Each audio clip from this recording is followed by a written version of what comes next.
Hey friends, we have some of our critical vocabulary. We're just going to review this really quickly for the drama that we have been reading, Perseus and the Fall of Medusa. You should have seen these words. This should just be a quick review. And the first word we have is devised. And so remember, if you devised a plan, that means you're figuring out a way to achieve that plan. And another example of using that in a sentence might be, we devised a way to work together as a group. So you're coming up with something to solve a problem. The next word is distress. If you're in distress, you're really worried, you're upset, it's distressing. Another sentence for that might be, the loudly meowing cat seemed to be in distress. So it's really worried or it's upset. The next word is odyssey. Now this is not a word we hear very often. An odyssey is a long journey that is exciting and eventful. So there's a lot going on. An example of this might be, we used a map to plan our odyssey around the world. And the next word is destiny. And a person's destiny is what will eventually happen in his or her life. So it's like what's going to happen in their future. So an example of this might be, graduating from college was my destiny. It was bound to happen in my life. And the last word from this text is the word mortal.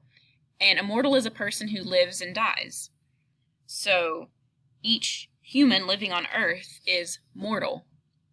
But in our story, some of the Greek gods in that story are immortal.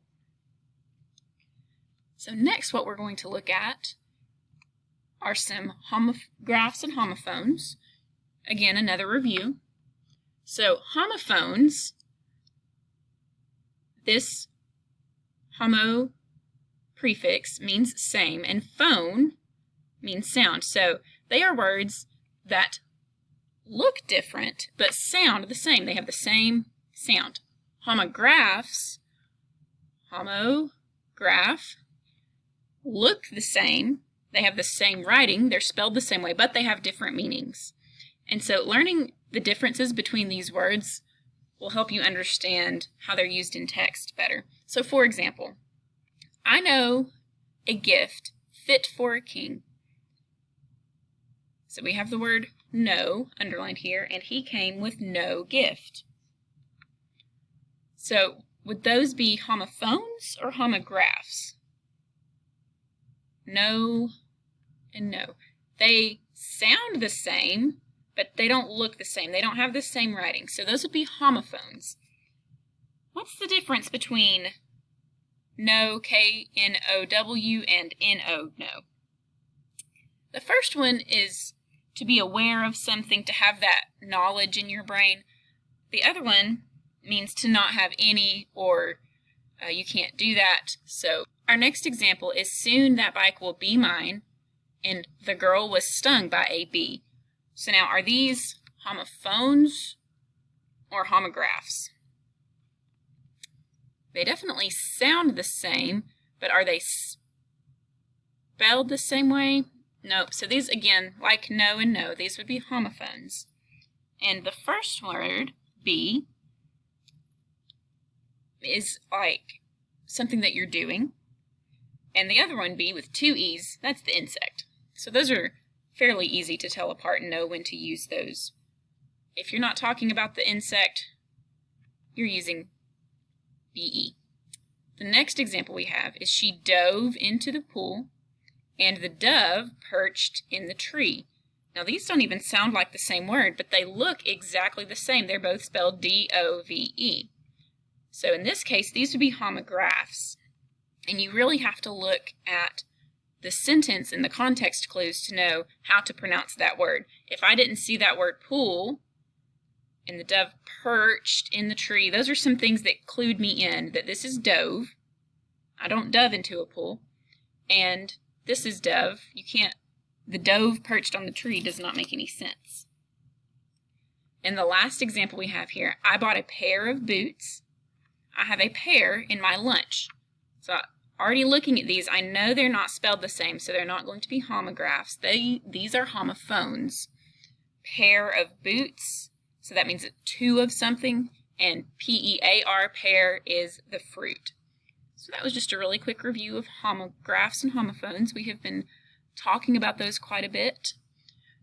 So now we are going to look at the elements of a drama, because our drama we've been reading, Perseus and the Fall of Medusa, has these elements in it that help, and knowing what they are can help us better understand this drama. So the first thing that we should talk about is just what a drama is. It's a play that's a story performed by actors on the stage. You might remember our Catch Me If You Can drama about Atalanta and young John. So this is just another drama that's in our My Book for you to enjoy and learn from. So the script is just the text of the play. That's all those things written on the page. The cast of characters, all of the characters are usually portrayed by actors whenever it's actually being performed on the stage. Setting is just like what it would be in a narrative story, the time and place in the play. Narrator is the person who tells what happens during the play. But now, if you'll notice, this play doesn't really have a narrator. The Catch Me If You Can play did, but this one, that's not a speaking part in this play. The act is like a chapter in a play that contains more than one scene. So you might have books that have chapters. Acts are just like the chapters in a play. A scene is the action that takes place in a single setting. So that's just one little portion of the drama in a single setting. The dialogue is the words said by the characters. So in this example, Tortoise is saying, how about a race? And the hare says, ha ha, are you kidding? So the words that they are saying is the dialogue, just like what you would put dialogue in a narrative writing. But most of a drama is dialogue. It's what the characters are saying.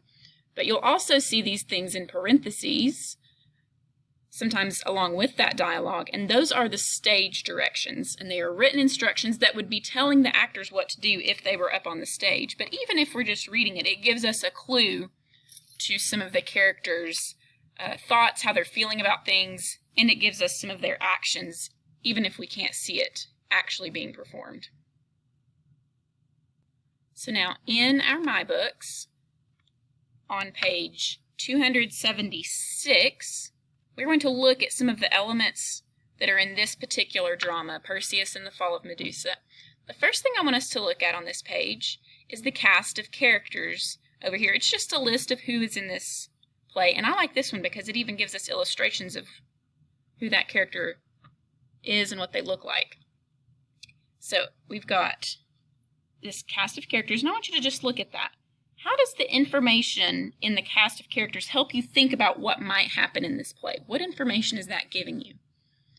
I see a lot of names that might be kind of hard to pronounce, but I also see little pieces of information underneath it that tell who these characters are. There's a king, the mother of Perseus, son of Danae, goddess of courage, god of travel, father of all gods, a monster. So that's telling me all these different types of people. It looks like maybe there will be some sort of battle. I see some shields, some swords and spears.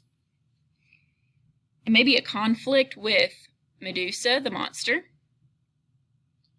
And there's gods and goddesses, so I'm thinking they might help, or maybe they'll get in the way. So these characters just kind of give us a clue of what's going to happen in this story. And like I said just a second ago, this story does not have a narrator part to assign in it. So on the next page, page 278,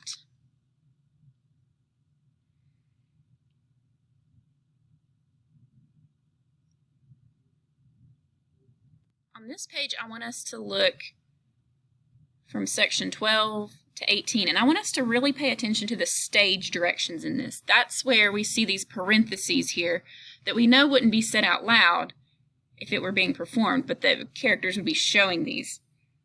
So here it says, innocently, if it's not too much trouble, I'd really like to have the head of the Gorgon, Medusa. So that's telling us how Polydectes is saying this. He's acting very innocent, very sweet. And then the crowd is saying, ooh, Perseus, firmly, no monster will stop me. I will travel the world to get the job done. Again, that's telling us how it's being said. And here, Polydectes takes Danae's hand. Danae is in distress down here. And down here, the last one I really want us to think about is the aside. And what that means is it's like the character is talking to the audience. They're not talking to the other characters in that moment. And they're trying to kind of give the audience a little more information. So, what a fool I am. Medusa's face is framed with a hideous mop of snakes. Any man who looks upon her is turned to stone. But if destiny calls me to die, then so be it. So, kind of in speaking to himself, Perseus is showing that his journey will be really dangerous because Medusa's snakes turn those who look at her to stone. So it's just giving us a little more information and showing what the character is thinking. And then in the very last part, it's a kind of another stage direction. It says lights dim. So that's kind of a signal to us that that scene is over. And here we see scene 2.